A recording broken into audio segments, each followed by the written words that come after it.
Hello बच्चों, let's see this question. The maximum range of a particle with a certain speed on a horizontal plane is capital R. Find its maximum range when projected on an inclined plane with inclination 30 degree. तो question में बोला गया है कि किसी projectile की, अगर हम लोग G2G प्रोजेक्टाइल मोशन की बात करें, उसने बोला हॉरिजॉन्टल प्लेन में इसका रेंज कितना है. यहाँ पे मैक्सिमम रेंज इसका उसने आर बोला है, राइट. तो इस केस में मुझे बताओ, आर का जो फॉर्मूला होता है वो होता है u square sine 2 theta divide by ji.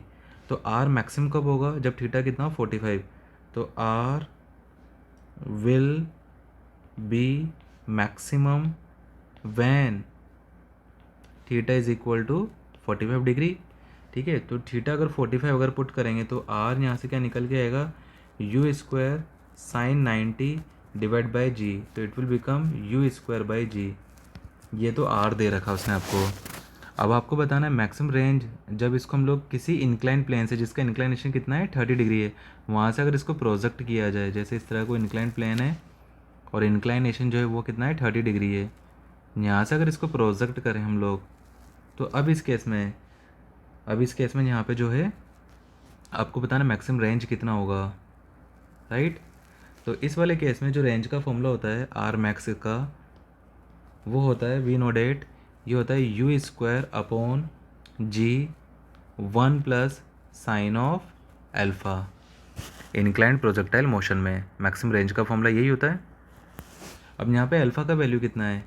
Alpha का वैल्यू यहाँ पे 30 है. तो अल्फ़ा का वैल्यू हम लोग यहाँ पे 30 पुट करेंगे तो देखते हैं आर मैक्स कितना आएगा. यहाँ से R max is equal to u square divide by g 1 plus sine 30. Sine 30 का वैल्यू हो जाएगा 1/2. 1 प्लस 1/2 3/2. तो ये आ जाएगा u square divide by g, और यहाँ बन जाएगा अंदर 3/2.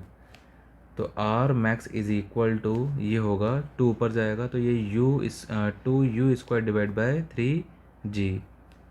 ये आर मैक्सिमम बनेगा सेकंड वाले केस में. इसको फर्स्ट के साथ में अगर कंपेयर करें तो ये यू स्क्वायर बाई जी ये क्या बन जाएगा, आर बन जाएगा. तो it will become 2/3 of R. तो इंक्लाइंड के केस में जो मैक्सिमम रेंज होगा ये वो यही होगा, 2/3 ऑफ आर होगा. I hope you understood this question. Thank you.